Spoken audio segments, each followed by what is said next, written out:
Good morning everyone, आप सबका फिर से मेरे चैनल साइंस टू क्लास में स्वागत है।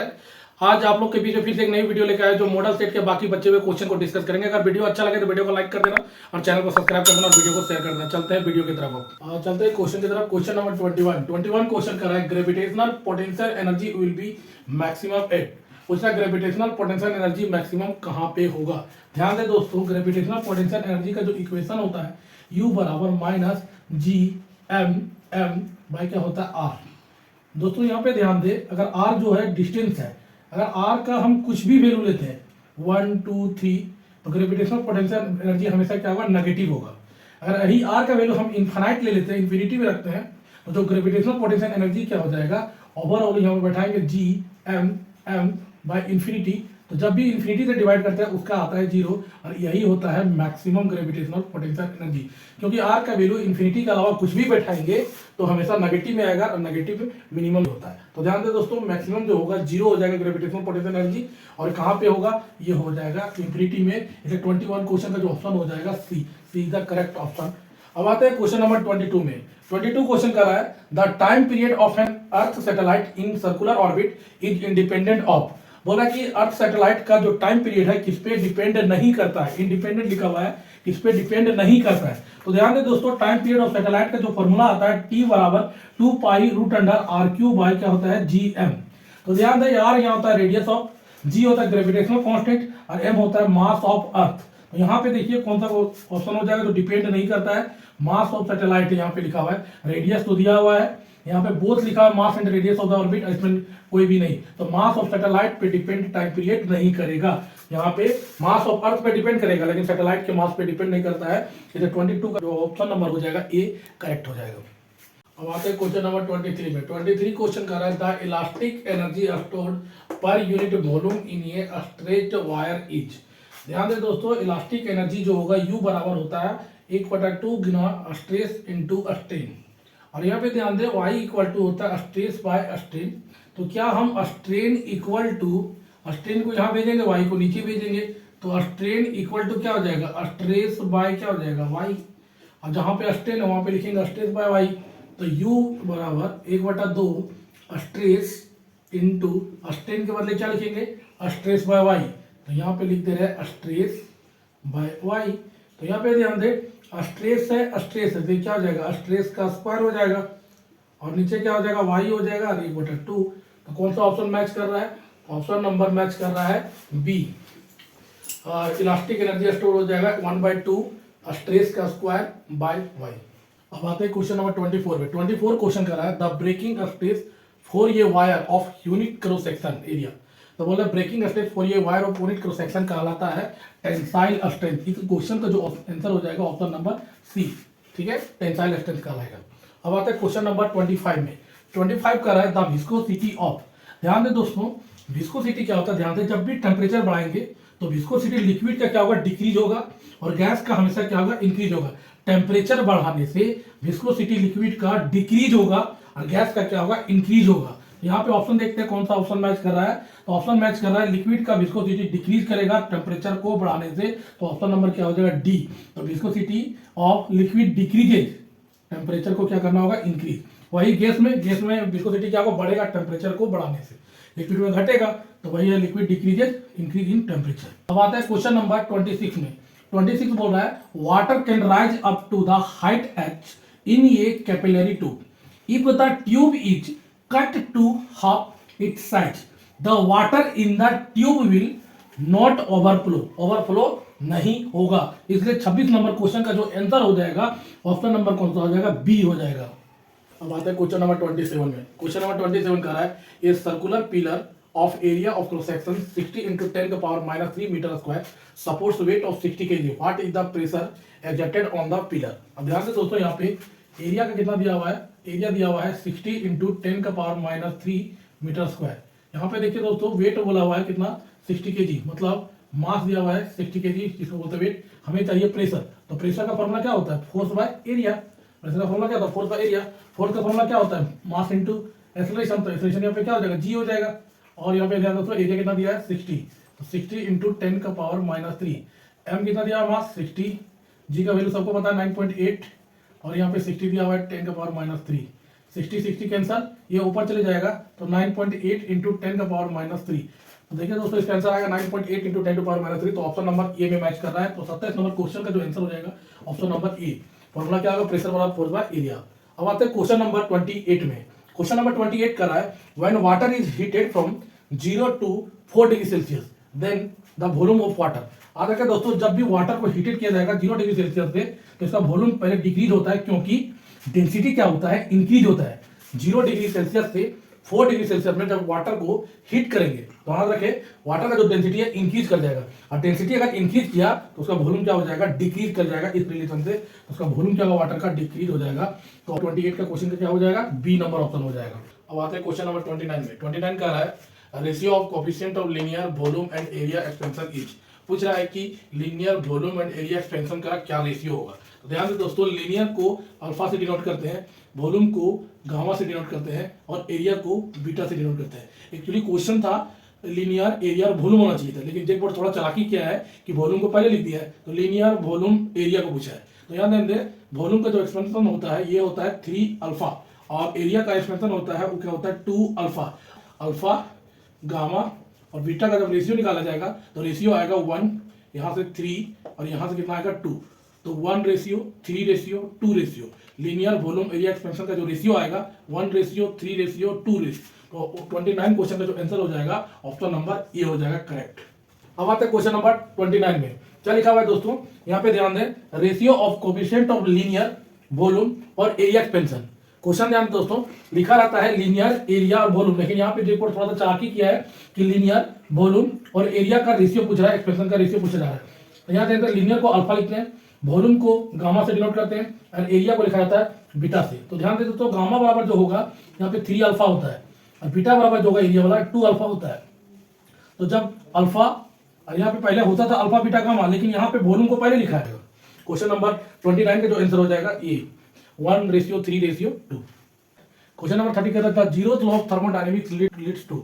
जीरोथ लॉ ऑफ थर्मोडायनेमिक्स किसको लीड करता है, तो याद रखें दोस्तों ये कॉन्सेप्ट देता है टेम्परेचर का। जीरोथ लॉ ऑफ थर्मोडायनेमिक्स किसका कॉन्सेप्ट देता है, टेम्परेचर का। ध्यान दीजिए, टेम्परेचर डिटरमाइन करता है, टेम्परेचर डिटरमाइन करता है, क्या डिटरमाइन करता है, direction of flow of heat. Temperature मतलब तापमान पता करता है कि direction of flow of heat. When two bodies are in contact, जब दो बॉडी को कांटेक्ट करते हैं तो दोनों बॉडी में अगर टेम्परेचर सेम हो जाए तो उसको बोला जाता है थर्मल इक्विलिब्रियम। तो इसलिए जो जीरोथ लॉ ऑफ थर्मोडायनेमिक्स है जो लीड्स करेगा कॉन्सेप्ट का, उसके लिए क्या हो जाएगा, टेम्परेचर। क्वेश्चन नंबर 30 का जो ऑप्शन हो जाएगा डी नंबर हो जाएगा।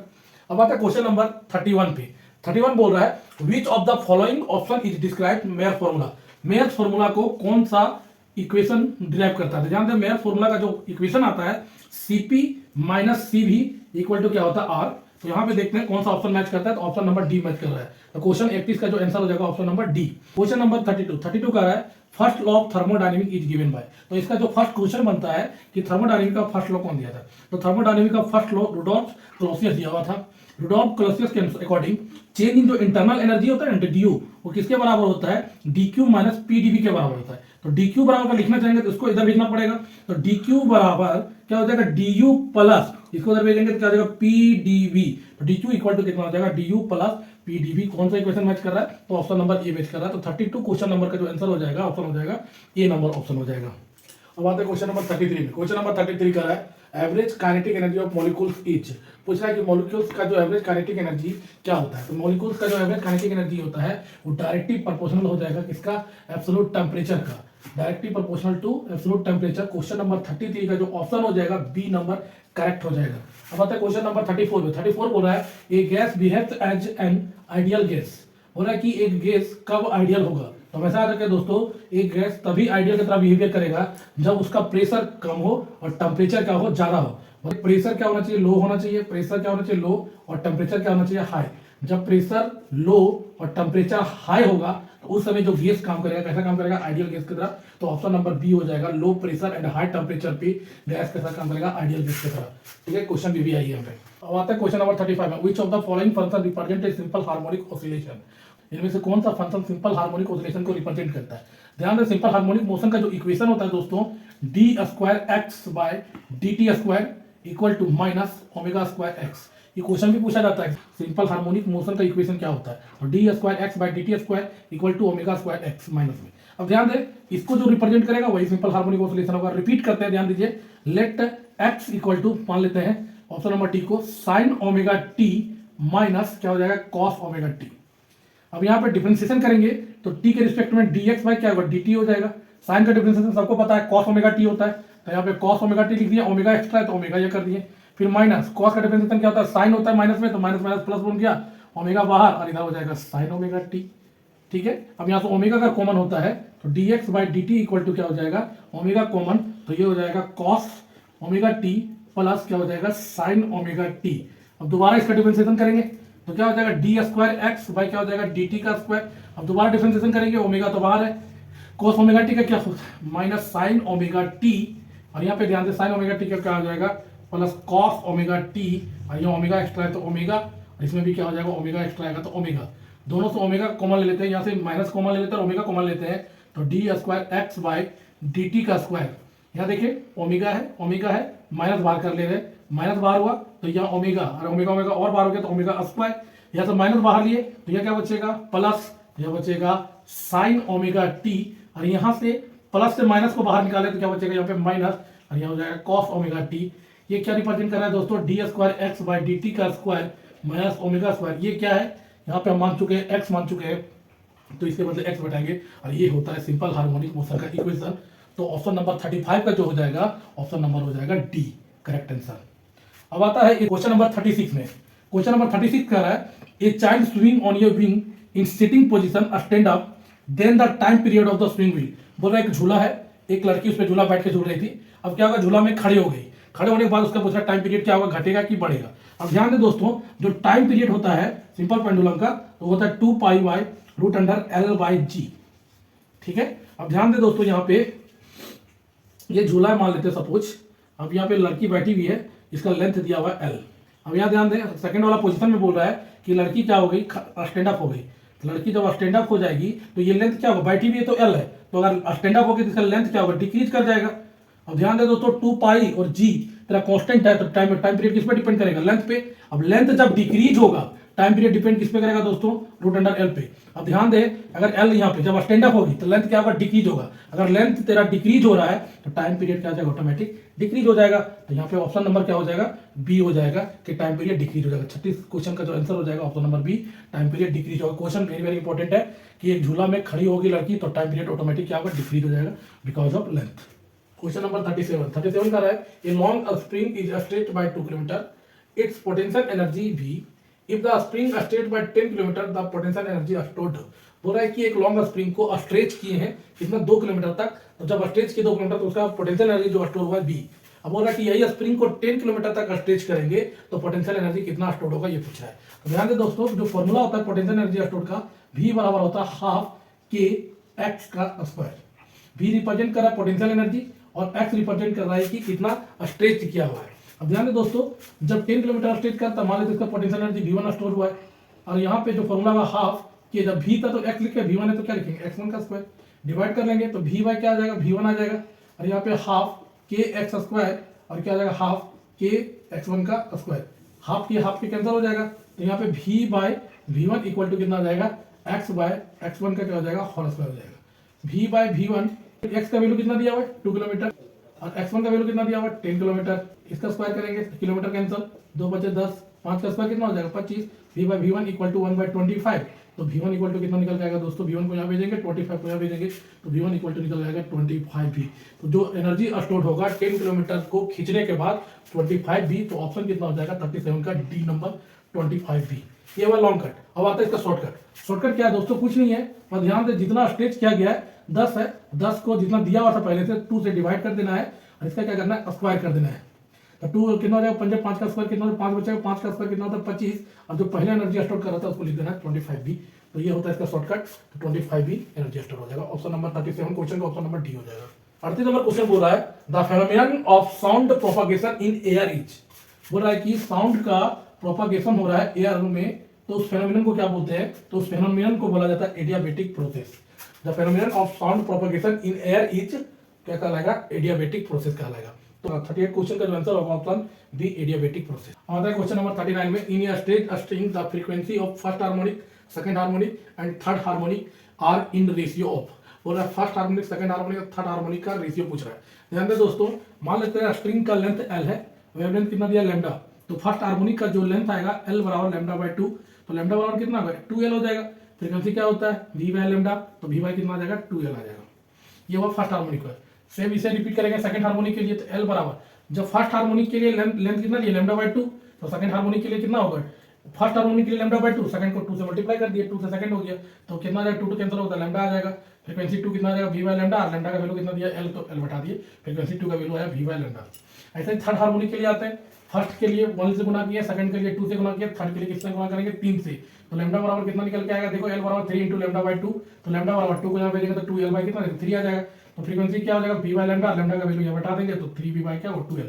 जब फ्रीक्वेंसी 1, फ्रीक्वेंसी 2 और फ्रीक्वेंसी 3 का रेशियो निकालेंगे तो रेशियो आएगा 1 2 3। तो क्वेश्चन नंबर 39 का जो आंसर हो जाएगा ऑप्शन हो जाएगा सी हो जाएगा 1 2 3। अब आते हैं क्वेश्चन नंबर 40 में। 40 नंबर क्वेश्चन कह रहा है which of the following waves can be transmitted through solid, liquid and gases. कौन सा वेव है जो सॉलिड, लिक्विड और गैस तीनों से ट्रांसमिट हो सकता है। तो याद रखें दोस्तों, इसके लिए जो होगा लॉन्गिट्यूडनल वेव तीनों मीडियम से, सॉलिड से, लिक्विड से और गैस से, तीनों मीडियम से ट्रांसमिटेड हो सकता है। तो 40 नंबर क्वेश्चन का जो आंसर हो जाएगा option number D longitudinal waves. दोस्तों अगर वीडियो अच्छा लगा तो वीडियो को लाइक करें, चैनल को सब्सक्राइब कर दें, वीडियो को शेयर कर दें। आपकी एक लाइक और एक सब्सक्राइब से बहुत सारा मोटिवेशन मिलता है ताकि आप लोग के बीच में नया नया वीडियो ला सकें। दोस्तों थैंक यू, आपका दिन शुभ हो।